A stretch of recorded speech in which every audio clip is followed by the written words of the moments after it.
Antonio. 14:10. Teledirigida. Seguimos en Hoy no es un día cualquiera.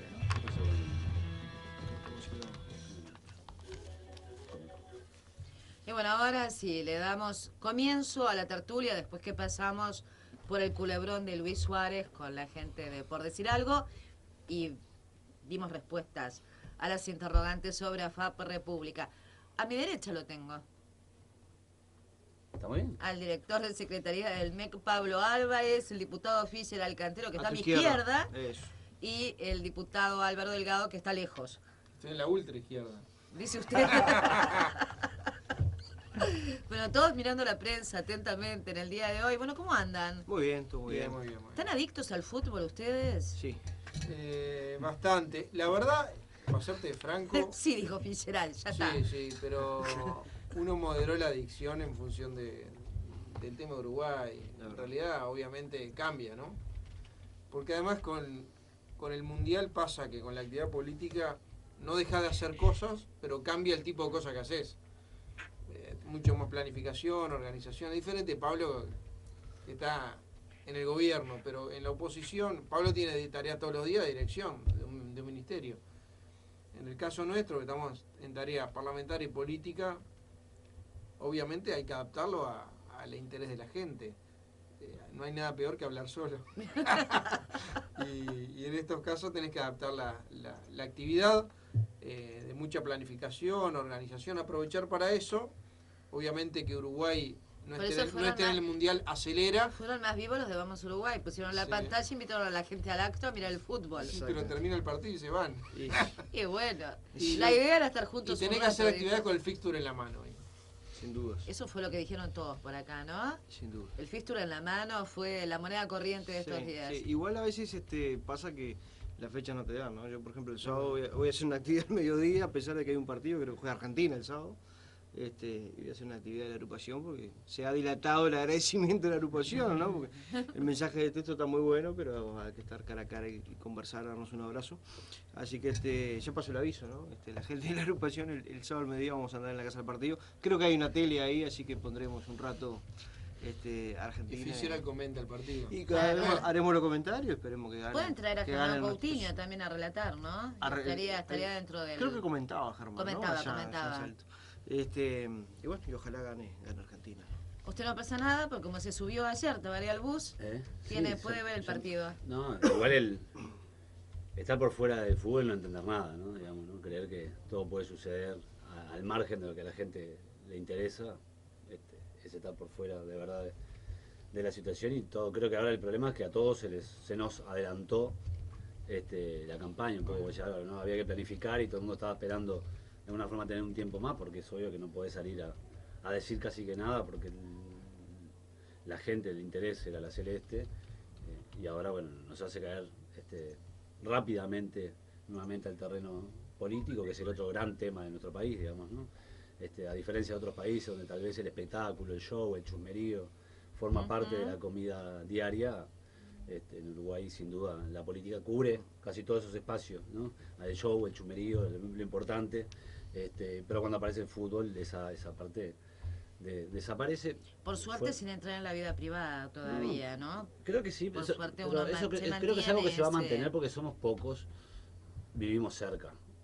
No es necesario mandar carta documento, vas y tocas timbre, digamos, ¿no? Con más riesgo, ¿no? Con más riesgo, pero con más códigos. Sí, creo que sí, totalmente. O sea, más riesgo porque... más riesgo porque somos pocos y nos conocemos más, sabemos de la vida de cada uno. No podemos decir una cosa en televisión diferente a lo que hace en la vida, real. Eso es un control también, ¿no? Una encuesta hace un tiempo y la gente planteó y decía que no le interesa la vida privada de los que hacen política o los que juegan al fútbol o no, de los que de alguna forma son protagonistas de los hechos cotidianos, sino lo que hacen, ¿no? Y eso me parece que es un dato de un componente republicano, ¿no? Un componente bien republicano. Donde hubo algún seminario o un libro, no me acuerdo, pero se estuvo debatiendo es la vida privada de los hombres públicos, si tenía que ser público o no, y a raíz de eso se generó la encuesta que dice Pablo, y en realidad sorprendió gratamente que a la mayoría de las personas no toma la decisión en función de lo que pasa en la vida privada, es más, no le gusta demasiado interiorizarse el tema de la vida privada. A ver, con los lógicos extremos, ¿no? Sí. Claro, no. En la vida cotidiana me refiero, privada. Claro, sí, de las Sí, cosas. sí, tenés un tipo que tiene un cargo y se compró un yate y un apartamento de 2 millones de dólares, ahí te va a importar, porque Obviamente. sí, acá hay, Aparece Ferreri acá- enseguida, acá ¿no? hay algo raro. Pero evidentemente la preservación de la intimidad, digamos, ¿no? De la intimidad, Me eso parece, me parece que eso es bueno que lo mantengamos porque tiene que ver con ese espíritu republicano que creo que todos compartimos. Ujú. Bueno, temas. ¿Quién tira? A ver en qué andan cada uno de ustedes, ¿no? A ver, tema de esta semana, Pablo debe estar más al tanto que nosotros, fue la rendición de cuentas, obviamente, se instaló en el Parlamento. Y saltó Gandini como primer titular, o anticipé Solsona. Es ¿Qué verdad, le es dije? verdad. Gandini está queriendo que vaya Pablo Álvarez. Buenísimo. Dijo que vengan los ministerios. ¿Quién está de presidente de la Comisión de Presupuesto que dijo que va a ir Vergara nomás? ¿Quién está, Asti o no? Creo que está Asti. Asti estaba el año pasado, si no sé, no lo integro. Independientemente de eso, hoy sale por ahí algunos comentarios diciendo que el propio gobierno empieza a reconocer cosas que nosotros la veíamos venir, y creo que la gente también, que el viento de cola se empieza a terminar y empiezan a aparecer algunos nubarrones. Estoy hablando del tema de nubarrones económicos, ¿no? De posibilidades que tienen que ver con lo comercial, con el desarrollo, con inversiones, con ese tipo de cosas que impactan. Cuando hablamos de competitividad no hablamos solo de las empresas, hablamos de todo lo que se genera para atrás, que es además de generación de productos, desarrollo y también empleo. Bueno, todo ese tipo de cosas, ese combo, empieza a verse un panorama mucho más complicado aquí para adelante, con un agregado que este presupuesto aparece con un 3.3% del PBI de deuda, de déficit fiscal para ser más exactos, en un PBI históricamente alto. Estamos en un PBI no me acuerdo exactamente la cifra, pero cerca de 53, 54 mil millones de dólares, el más alto de la historia. Hoy el déficit fiscal con respecto al PBI es más alto que la crisis del 2003. Entonces, bueno, es un elemento ahí de riesgo, sumado a una amenaza que es la inflación real y la subyacente, que es una que empuja, que está más alta que la real. Y sobre todo si desagregamos algunos aspectos de la inflación, o mejor dicho del IPC, vemos que algunos rubros crecieron más que otros y están en el 12-14%. No estoy hablando del promedio, estoy hablando particularmente de algunos rubros que impactan directamente el bolsillo de la gente. Estoy hablando fundamentalmente de vestimenta y estoy hablando de alimentos y bebidas. Entonces, bueno, ese combo es un combo complicado para cualquier gobierno, para que gane quien gane la elección es un combo complicado. El tema de la inflación, el tema del déficit fiscal, y eso empezó a permear en la gente. Hasta ahora en las encuestas, dame 2 minutos más, en las encuestas nosotros tenemos a veces la deformación de mirar la encuesta como los diarios, que a veces los empezás por el suplemento deportivo, atrás para adelante. Entonces empezabas mirando en las encuestas intención de voto. Y bueno, y en realidad las encuestas, toda la primera etapa, las encuestas que se hacen, los monitoreos de encuestas, ¿no? Los observatorios, hacen toda una evaluación que es opinión de la gente, dividida por nivel socioeconómico, grupo etario, de distribución demográfica. Es una composición de qué opina sobre diferentes temas, sobre la gestión del presidente, imagen del presidente, opinión de gobierno, oposición, sindicato, y después los temas que le preocupan. Y en las encuestas generalmente aparecían 3 o 4 temas en los primeros 3 lugares, que eran seguridad obviamente, el tema de educación, fluctuaba el tema empleo y vivienda, a veces se permeaba salud cuando había un problema vinculado a temas sindicales, con atención, y hace 4 meses empezó a permear en los primeros 4 lugares el tema costo de vida. O sea, es un tema que la gente no solo sabe que está así, lo empezó a percibir. Cuando te dice que lo siente como problema es porque lo vivió en el bolsillo. Y bueno, esto es uno de los desafíos para el que gane en el próximo gobierno. Fischer el cantero. Así ya les contesto a los dos. Hacemos la ronda así. Debatir, discutir. No, sin duda me parece que el peor, y creo que en eso debemos coincidir todos, el peor impuesto que hay, la peor noticia que podemos tener es el aumento de la inflación.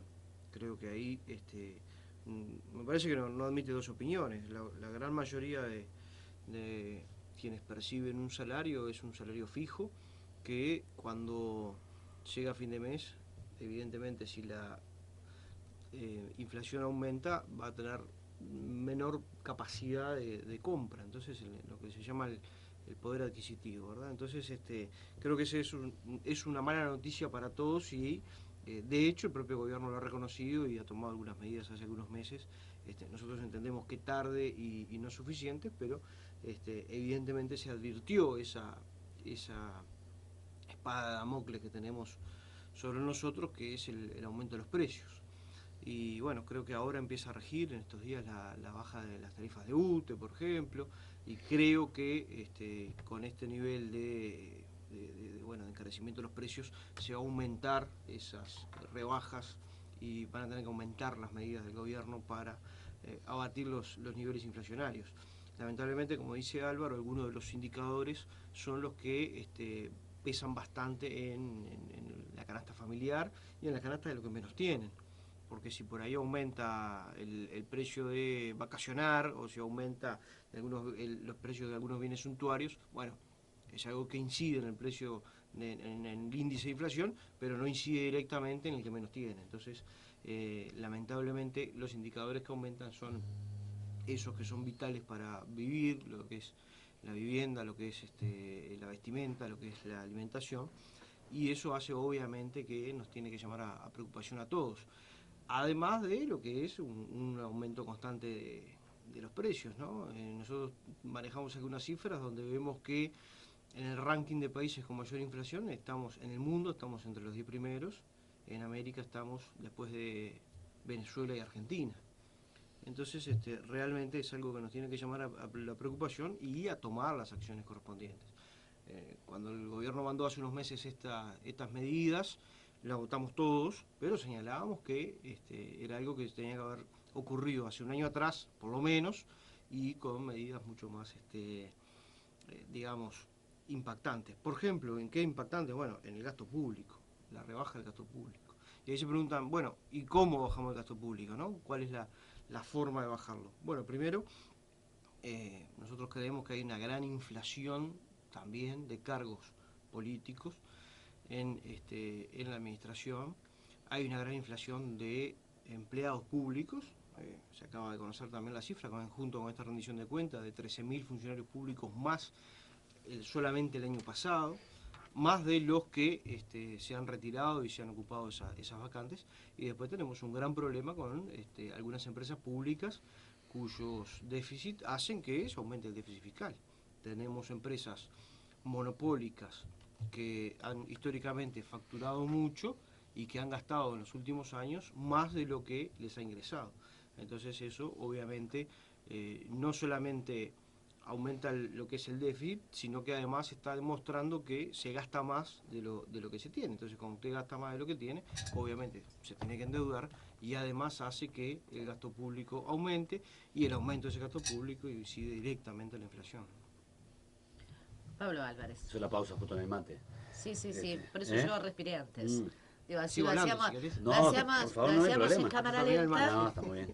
¿No? Ahí Toma apuntes, además. hay cuestiones de la realidad que uno no puede obviar, no importa qué camiseta tenga puesta en base a un partido político, ¿no? Y nuestra sociedad ha ido aumentando su nivel de vida y eso también implica que ciertos costos comienzan a asociarse al incremento del costo de vida. Y eso es algo que el gobierno ha reconocido y que cualquiera puede observar, y por eso, como se señalaba acá, y ya lo habíamos discutido cuando estábamos en la sala anterior, un programa justamente sobre el tema de las medidas contra la inflación. Ahí creo que hay por lo menos 3 elementos a destacar. Primero, el concepto de la inflación es un concepto fácil de entender cuando se asocia a cuestiones básicas de la vida, es decir, si aumenta el precio de lo que uno come, eso aumenta el costo porque lo que uno gana suele ser fijo. Aunque en nuestro país, por suerte, a partir de los consejos de salario, eso se ha movido, porque trimestral o cuatrimestralmente, en función de los acuerdos de negociación salarial, va aumentando y se acompasa el índice de precios al consumo o algún otro valor en función de las negociaciones, y eso hace que sea fijo, pero durante menos tiempo que lo que podía estar planteado en otras condiciones. El otro elemento son elementos ideológicos que tiene que ver cómo se compone esa inflación, porque en realidad los economistas que estudian esto nunca se terminan poniendo de acuerdo en realidad qué es lo que en última instancia termina generando una alza de precios. Recordemos una visión histórica, típica, de que el alza de precios se debe al incremento de los salarios. Como los trabajadores son muchos en la sociedad, pues los patrones son pocos, el incremento de salario implica que mucha gente tenga un poquito más de plata y mucha gente con un poquito más de plata compra más cosas, y al comprar más cosas y el estado de cosas ser fijo y finito, se incrementa el precio de esos productos porque la competencia sobre ese producto aumenta y termina generando una inflación. ¿Cuál es la respuesta típica de este tipo de modelo? Congelar los salarios, ¿no? Entonces, esto lo está diciendo de la oposición, no lo está diciendo, yo no lo estoy poniendo en su boca. Lo que digo es cuál es el análisis que se hace sobre el tema inflacionario. El otro elemento, y obviamente no me parece que sea ningún tipo de solución para la inflación, afectar el salario, hay que ir encontrando otras respuestas. El otro elemento tiene que ver con el gasto público, o el déficit que planteaba Álvaro recién, es decir, no se puede esconder tampoco, es un dato que está allí arriba de la mesa. El otro problema, que es el debate sobre este tema o sobre este punto, es qué se hace con esa plata, y ahí es donde me parece que está la discusión. Yo no creo que haya que plantearse que un país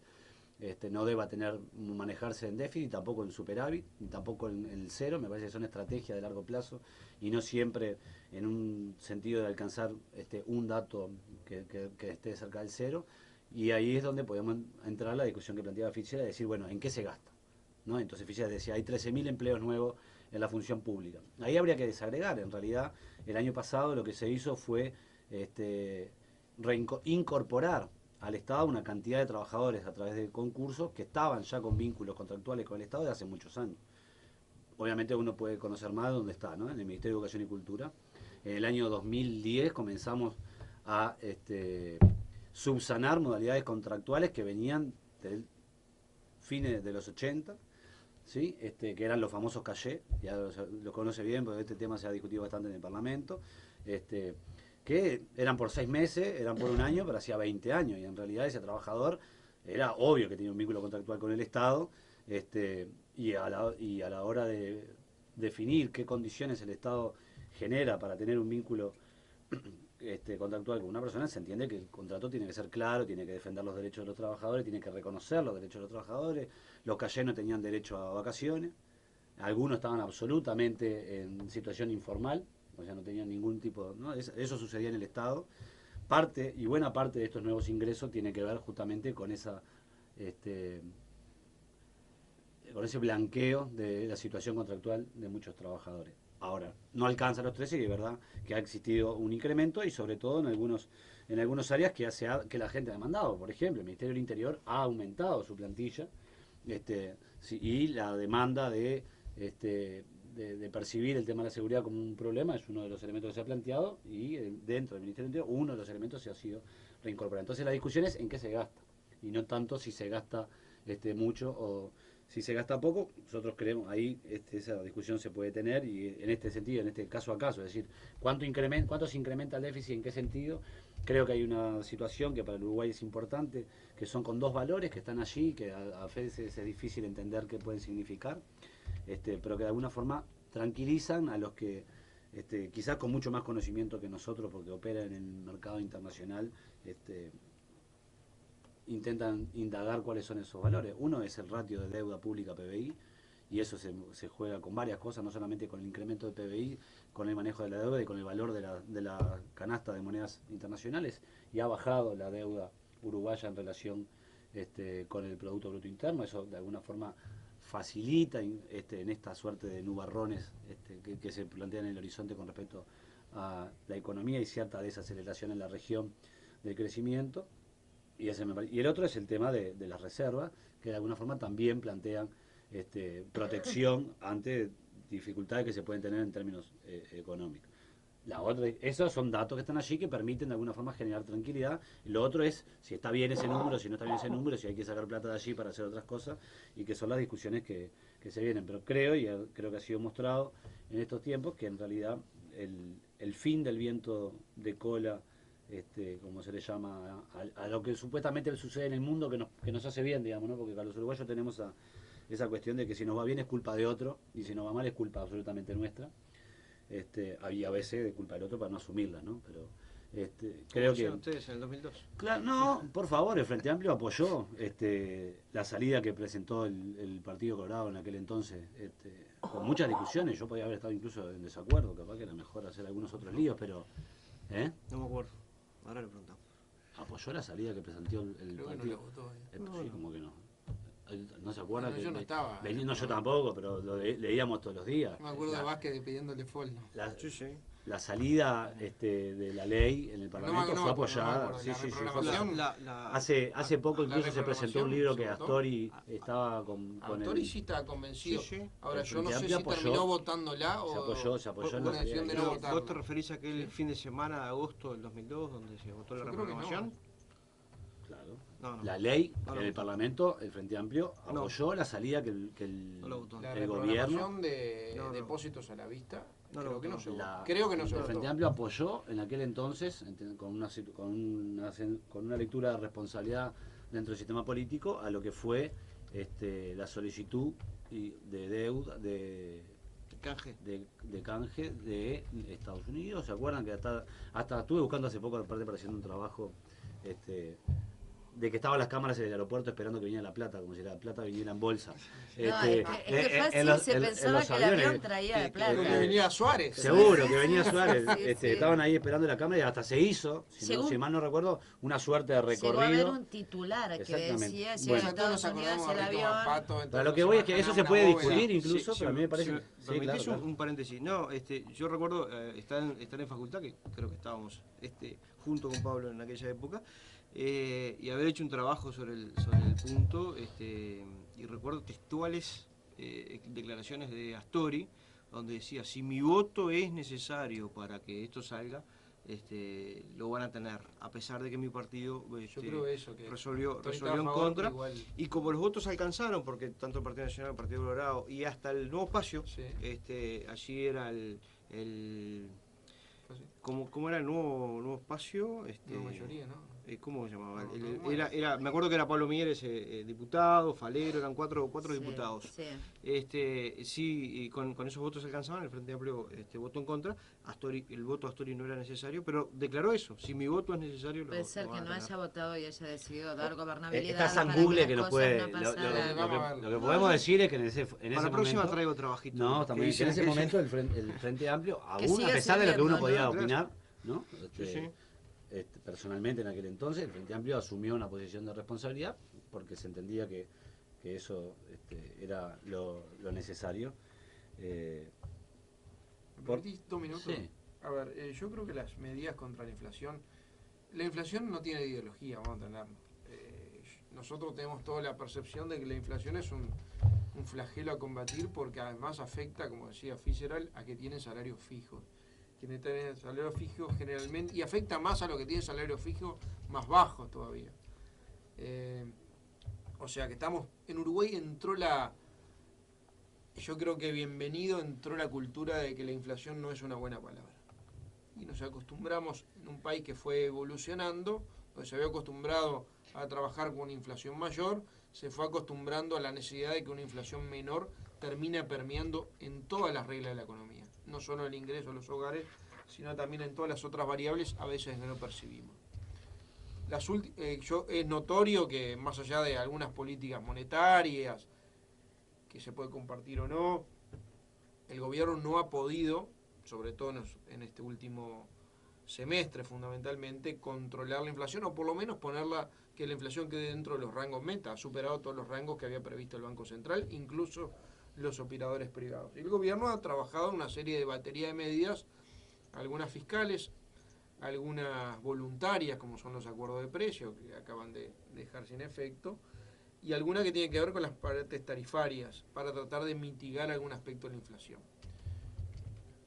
Funcionan relativamente, esos más atacan los síntomas que la causa. A nuestro juicio atacan más los síntomas que la causa. De todas maneras,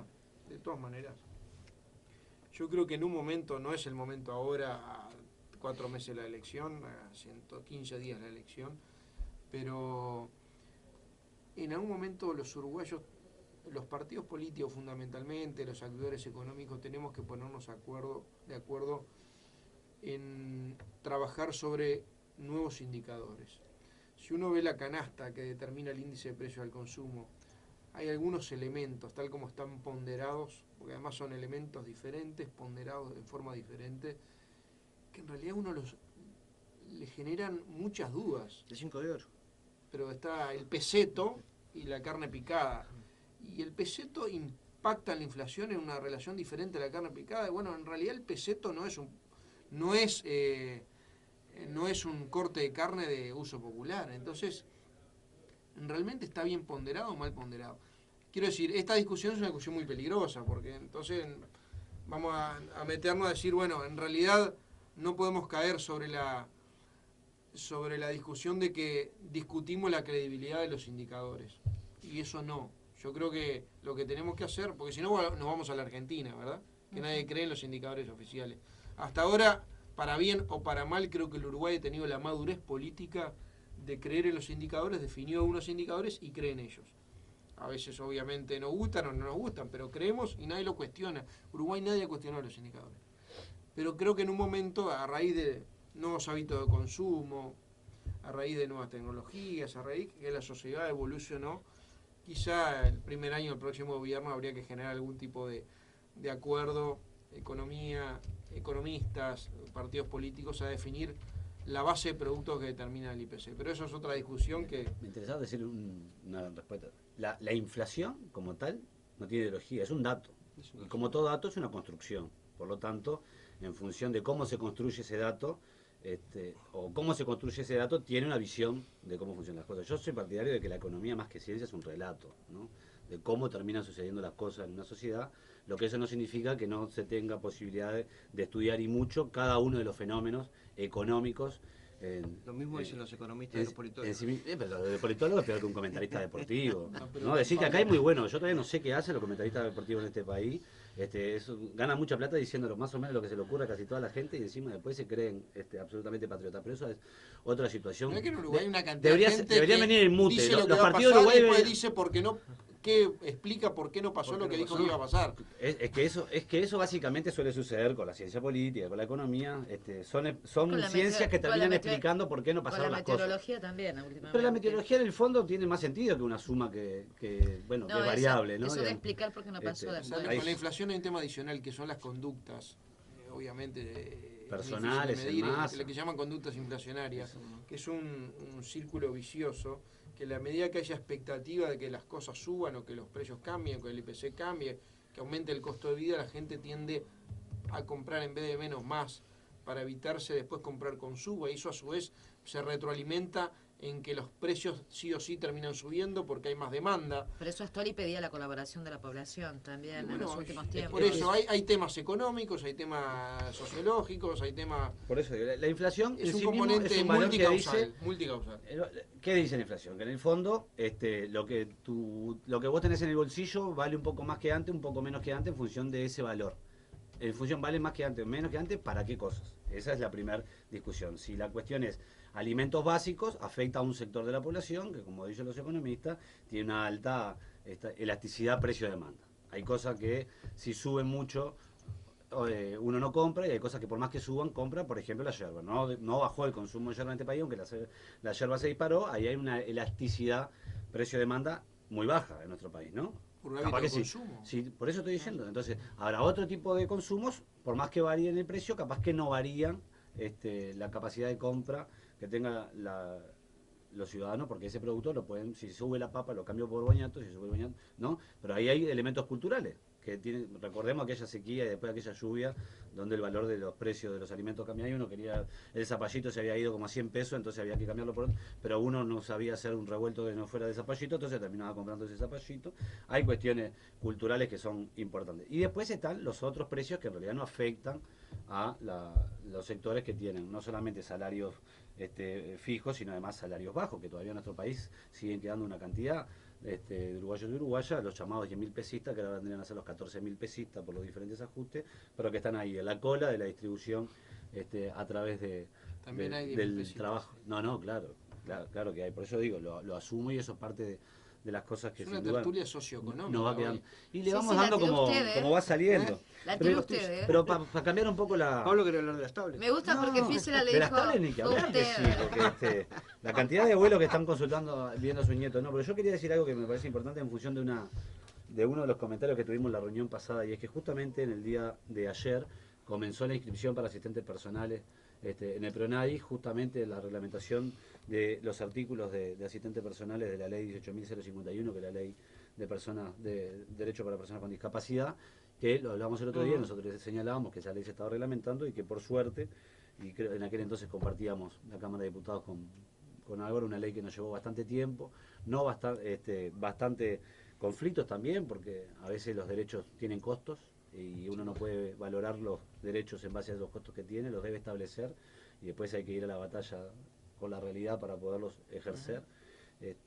Pero bueno, en el día de ayer se comenzó a aplicar, se reglamentó y se comenzó a aplicar. Pero se reglamentaron más artículos, habían Hay más- reglamentado 4 de los 90. Hay artículos que no tienen que reglamentarse porque así como están, valen. Funcionan. Después podrá cumplirse o no, y esa Pero es una de las cosas. eso fue una noticia hace como 2 meses. Ahora se reglamentaron otros Se, más. se reglamentaron estos que tienen que ver con los asistentes personales. La gente puede llamar ahí a un Buena 0800 Ujú. para justamente acceder a lo que tiene que ver con los asistentes personales para aquellas personas que tienen discapacidad severa. Severa. Y lo interesante de esto, no solamente el dato, el hecho en sí mismo que ocurra, y es que estas cosas suceden también porque la gente se organiza para luchar por los derechos, ¿no? Ujú. Esto no es que alguien tenga una varita de una sensibilidad superior y sea dadidativo, ¿no? Si la gente no se organiza para luchar por lo que entiende que le corresponde como derecho, las cosas difícilmente sucedan. Y entonces quería, no sé si alguien nos estará escuchando, pero sin duda saludar a la barra esa corajuda que hace años, más allá de diferentes banderas políticas desde la sociedad civil, pero también desde las organizaciones de las instituciones políticas se organizaron para Tú sabes, Pablo, que para ahí que eso suceda, tuvimos ¿no? un tema nosotros que es, nosotros venimos trabajando en Aire Fresco, un grupo que se llama Aire Fresco Accesible, que eran personas con discapacidad. Estuvo acá. Sí, Estuvo Camila acá, Ramírez. Que en realidad venían trabajando y era un grupo que se había formado de gente con discapacidad diferente. Estaba gente con discapacidad auditiva, alguna motora, alguna visual, había mucho más auditiva, pero que se sentían a gusto, trabajaban en tratar de elaborar propuestas, programas y ayuda a gente afín, que estaba en lo mismo. Y cuando vino el tema electoral, yo creo que es un tema público, quisieron sacar una lista. Y en realidad nosotros le dijimos que no, que era un tema muy difícil. Obviamente hablamos con ella a través de un intérprete, que era un tema muy difícil. Y nos dijeron, mirá que nuestra vida no es fácil, así que difícil esto no debe ser. Y bueno, sacaron una lista, hicimos una lista braille, ¿tú te acordarás? Sí, sí, sí. Impresa y braille, y sobreimpresa de braille, las dos cosas. Y en realidad cuando No se la puede. presentaron, la Corte Electoral dijo que no estaba previsto. Ahí teníamos, entre Aire Fresco y el grupo al que Y pertenezco, en teníamos realidad- dos, creo que eran los dos Y en únicos realidad creo grupos que que el habían MPP presentado. había presentado No, nosotros Una lista braille había tenemos un presentado. grupo de compañeros que hace muchos años vienen trabajando en el tema de discapacidad y se organizaron políticamente, que había pasado lo mismo. Ya habíamos pasado por esa situación porque justamente hay que cambiar la ley en el Parlamento Exacto. para ¿La presentar que, ley por o, ejemplo, o alguna norma interna de Corte? no, es En por aquello realidad de nos que no se dijeron- marque el voto. Es por la situación, bueno, es como la bolsita y todo ese tipo de Está cosas bien, que uno pero dice, nos son dijeron que medio- en realidad había dos cosas. Primero, que no podían corroborar, la Corte no tenía elementos para corroborar que lo que estuviera en braille fuera lo mismo que estuviera impreso en el papel. Ujú, bueno. Y se Son cosas que se contrata pueden, a pero alguien, eso- ¿no? De la ¿Eh? misma No se puede contratar a contrata alguien. Obviamente, Sí, pero se bueno, hacen- fue de las cosas. Ahí sabe lo que pasa, la cultura de que siempre se hizo así y deberá seguir haciendo así, es muy fuerte en Uruguay. Permea, pasa por encima de los partidos, de los Bueno, gobiernos. pero pasó en el Parlamento que no se dejaba entrar una persona ciega con su perro, Y eso está Hasta- prohibido. ¿no? Hasta que se... Y La bueno, ley- son la esas ley- cosas que la me ley parece establece que que está se bueno tiene que de acuerdo al avance Sí. y la apertura de mente y a las nuevas demandas y Pero- el reclamo por los derechos que decía Pablo, Pero sucede, Hay que ir mira, a- hace poco en hay que el ir adaptando. ministerio, en el registro, una pareja se fue a casar. Sí. Todavía la gente se casa, yo sigo preguntándome por qué, pero la gente fue no, una ¿cómo pareja... no? El amor es fue- hermoso. pues, ¿qué tiene que ver el casamiento con el amor? Mucho menos el Estado con el amor, pero no importa. tiene una explicación también buena que me la dio El amor es un muchas desorden veces. bioquímico. ¡Epa! Que dijiste que no eras casado y que te acordás sí. cuando yo te pregunté por el supuesto, matrimonio. por supuesto. No es necesario pasar por el registro civil. Es un desorden bioquímico, ¿te das cuenta? La Total- definición que hay, totalmente. yo. Y vivimos para eso, pero es eso. Bueno, el asunto es que una Y pareja el fue- alma y el corazón. Bueno, el alma, bueno, ahora los mormones estaban pidiéndole al Ministerio, ¿Dónde está al el Ministerio de alma? Educación y Cultura que le demos los registros públicos porque ellos Es un hacen estado libro del de alma, el amor. Libro de Este, alma. Se fue a casar y, y a la inscripción presentaban como testigo a un joven con una discapacidad, con una parálisis cerebral, que no tenía posibilidad de firmar. Sin embargo, por suerte, a pesar de todo, ha logrado recibirse y terminar sus estudios en la UTU. Y como se decía la norma que interpretaba que tiene que ser una firma, ¿sí? En este caso Nicolás no se podía presentar como... Bueno, tuvimos que desde el Ministerio plantear una circular interna que se interpretara la ley, ¿no?, al amparo de la nueva normativa en función de lo que era la ley 18.051 y finalmente, y casi, termina sucediendo. Es decir, aún cuando las leyes están planteadas, es necesario el permanente ejercicio de la conquista de derechos y un poco lo que estaba diciendo Álvaro. Hay que ir, pasar por eso, después venir, encontrar las soluciones, aunque uno vaya y diga, pero ¿cómo no vas a decirme, Corte Electoral, que no tenés forma de interpretar que lo que diga en braille es lo mismo Exacto. que Pero dice además, en este lugar? Va mucho más allá. Y sin embargo me podés confiar que la persona que entra con alguien al cuarto le va a poner, ¿no? O sea, hay Claramente. elementos, entonces... Pero Le tengo- además, le tengo que dar la presentemos palabra en a conjunto Gisela, un que nos- proyecto de ley. Que Bueno, nos saltearon hoy. pero además, el proyecto está presentado, porque Germán Cardoso Claro. presentó justo cuando, ¿no?, cuando estábamos en esta discusión con la Corte Electoral de que no permitía eso, presentó un proyecto en ese sentido, así que podríamos tomarlo como base para trabajar y hacer algo en ese sentido. Lo más raro, digamos, o por lo menos incomprensible cuando se dio esta noticia, es que la lista, además de braille, estaba impresa como todas las demás. Sí, no Entonces, si vos me decís, bueno, está solo en braille, en la Corte tampoco es aceptable que te digan, no tenemos quien pueda verificar que lo que dice, es irrisorio el argumento, y solamente están, bueno, capaz que por esa razón, ahora, pero también está impresa, como todas las demás, entonces realmente me parece que fue un cercenamiento de en derechos. la que decía Pablo que entrara alguien con Claro, la es persona. que eso es lo que dice, Y bueno. que es lo que pasa hoy, una Sí, persona ciega entra con Puede entrar alguien acompañado. o puede entrar acompañado. Yo creo que estas son de las cosas, volviendo un poco atrás, el desorden como dos categorías. El amor como desorden bioquímico y el amor como categoría revolucionaria es lo que nos permite, es lo que nos permite de alguna Miren lo que forma aprendimos trabajar hoy, sobre ¿eh? esto, ¿no? El amor como Es- categoría revolucionaria. Totalmente. Esto es una Es enseñanza del una etapa cristianismo. del amor que yo no conocía. Eso es una enseñanza del Es cuando te cristianismo, casas. sin ningún tipo de Igual- duda de que el amor A ver, permitime, moviliza Pablo, que esta parte no se pasiones la cuenta mi enormes. señora. Usted hable lo que quiera, usted hable lo que quiera. Nosotros recibimos a diario demandas de la Comisión de Bienestar Animal. Sin duda son gente que está movida por el amor. Exactamente. Por eso digo, Exactamente. transfiera su amor o Lo de focalice donde quiera. revolucionario no es Pero porque lo- te vayas a vivir con un rebelde. Lo que Yo digo es que explico. me parece que estos temas justamente son temas que se plantean ahora, que son temas viejos, la evolución del trato de la sociedad hacia las personas con discapacidad ha evolucionado. Pensemos los espartanos que tiraban a los niños, niños defectuosos ¿no? De abajo, de arriba de la montaña para Un abajo. acantilado. Y hoy consideramos que efectivamente, por suerte, la sociedad entiende que son personas con derechos y aún así estamos día a día peleando para salir del círculo de invisibilidad. Yo creo que hemos dado un paso grande que es salir de filantropizar la discapacidad. Eso le ha hecho mucho mal a las instituciones de la sociedad civil que se mueven en el escenario de discapacidad, porque siempre terminan movilizándose a partir de favores, ¿no? Y muchas veces la política iba a operar a instituciones para dar unos pesos para que después se obtengan ciertos resultados, y eso termina generando, me parece,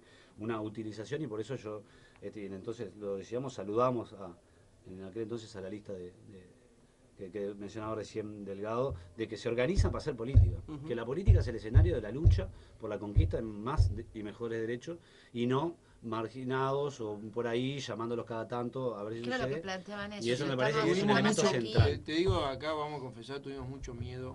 Primero, involucrarlo en un tema que les era ajeno, y ellos quisieron igual. Segundo, mucho miedo en cómo manejar el tema, porque también es verdad que una cosa es habilitar la voluntad de trabajar en política y otro que sientan que son estimulados a ser utilizados. Entonces, yo le dije, bueno, pero te pido por favor que en este caso, vamos arriba, querés hacerlo, pero te vamos a dar los elementos necesarios para ayudarte, pero es tu proyecto y es tu suerte electoral. O sea, no va a haber ningún tipo de ayuda adicional No, claro. diferente porque tú tengas una capacidad diferente. Y bueno, y en esas condiciones que hicieron. Es más, pidieron menos cosas que los demás. Y la verdad que vos la entrevistaste, es alguien con mucha fuerza, se recibió. Y la verdad que son esas cosas que le dan Muy buen discurso, ¿eh? muy Además, discurso, que muy le dan buen sentido discurso. a muchas cosas de la vida, la verdad. Creo Ojalá que en el todos- partido, Más allá- ojalá en el Partido Colorado suceda también, porque cuanto Más más allá del desorden bioquímico al que hacía referencia. le va a servir, lo va a usar. Ah, pensé Me es lo un- anoté, Sí, el desorden utilícelo, bioquímico. utilícelo. Acá tenemos Nosotros estudiante de tenemos- química, la van a poder tenemos- decir. Ah, se va, Está Álvaro bien. Delgado. Tengo que ir Muchísimas porque ¿Es un vamos a gracias. pelear, desorden pero- químico o un Hasta el desorden jueves. bioquímico? Vamos arriba. Vamos arriba. No dejes que permee hasta la revolución hasta el amor, ¿no? No, pero es un concepto a El debatir. amor es una categoría revolucionaria. Pero ¿cómo que claro, no? claro. ¿Cuánto se ha hecho en nombre del amor? Cristo ha sido un Y Cristo, revolucionario digo, ha que sido uno de los grandes. su arma era De las el amor. cosas buenas heredadas del cristianismo. Después está la culpa y ese otro tipo de Es cosas un que ya no son motivo, tan buenas. no una categoría. Es una categoría revolucionaria el amor, sin duda. No se puede hacer algo que no sea a favor de las causas más nobles. Yo si lo no se tiene un aceptaría sentimiento porque de está amor. cuenta que definiendo pasamos de el la protagonista inflación- político como algo más. Pasamos de la ¿no? inflación a este estado del alma. Pero la política tiene que atravesar todos los planos de una persona, si no, es otra Totalmente. cosa. Entonces Está le engaña bueno. pichanga. Se quedó mirándote. Él sigue pensando que esto le sirve, ¿eh? Que lo hace mejor persona, además. No, a mí me quedó un par de conceptos colgados del tema de inflación que estábamos hablando, ¿no? Una cosa que decía Pablo, que bueno, el aumento de la economía puede ser un factor explicativo del aumento de precios. En realidad sí, pero hay ejemplos en todo el mundo de países donde la economía está sumamente en crecimiento y con unos niveles de PBI muy altos y la inflación es muy baja. Eso es así, o sea que no es una explicación suficiente. Otra cosa importante que me parece que debemos reiterar, el aumento de salarios. O sea, nadie plantea que la rebaja de salarios sea una medida que hay que aplicar para bajar la inflación. Me parece que es una buena cosa. Y la otra puntualización es respecto a la baja de la deuda respecto al PBI, que lamentablemente no es porque la deuda haya bajado, sino porque el PBI ha crecido y además la deuda la hemos estirado por más tiempo. Entonces Cambiado las monedas. le hemos generado además a las futuras generaciones, le hemos legado más y más deuda, y a las futuras y a las futuras y a las futuras. Esas puntualizaciones que me parece que debemos hacer. Respecto a este último tema, que es sumamente importante, nosotros en Vamos Uruguay tenemos algunos compañeros que no se organizaron políticamente para presentar una lista específica, sí participaron en listas, sí fueron candidatos, ¿no? compañeros con diferentes discapacidades, sí fueron candidatos en distintas listas, pero no lo hicieron en una única, exclusiva, que tuviera ese perfil, ¿no? Sino que fue listas como todas las demás que estaban compitiendo. Pero me parece una cosa que ese episodio que comentamos que ocurrió con respecto a esta prohibición de la Corte Electoral, no solamente desde el punto de vista práctico, las razones no son aceptables, tampoco desde el punto de vista de rechazar algo que evidentemente estaba demostrando que era viable, pero sino que también allí lo que se está haciendo es cortando un derecho. La libertad del elegible de presentarse y presentar una propuesta concreta, allí se estuvo recortando. Entonces me parece que es buena cosa que podamos legislar en ese sentido, porque obviamente si la Corte Electoral te responde que no tiene cómo verificar que eso que está escrito en braille es lo que dice la papeleta, mucho menos se va a disponer a generar una ordenanza interna que habilite eso. Me parece que tiene que ser la ley y ahí me parece que todos deberíamos estar en la posición unánime de votar en ese sentido para otorgar esos derechos. Medio minuto me queda. Sí, dos cosas, volviendo al tema, último tema, yo creo que por suerte es uno de los temas que está agarrando cada vez más terreno en la política y eso hace muy bien, hasta que nadie pueda decir yo tengo, digamos, ¿no? Porque al final termina siendo casi más discriminatorio, ¿no? Uh-huh. me parece que es efectivamente garantizar los derechos de todas las personas para poder ejercer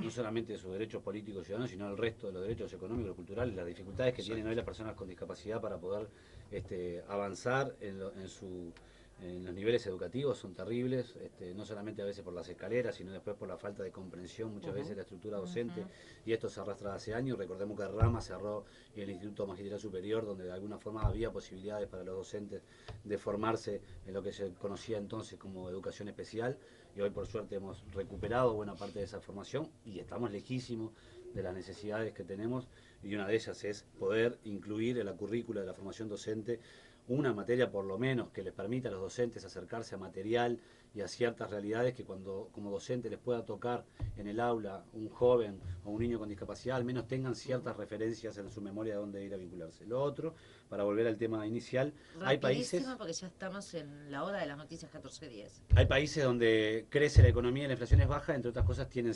mayor manejo independiente de su sistema monetario, ¿no? ¿Ya está? Fue rápido, fue Podría seguir, si rapidísimo. quieres sigo, pero... El próximo jueves, ¿te parece? ¿Cómo no? Por favor. Próximo jueves, Perfecto. 11 horas, Oficial del Cantero, Pablo Álvarez. Hoy jugamos con titulares, estuvo muy bueno esto. Estuvo buenísimo lo de esta mañana.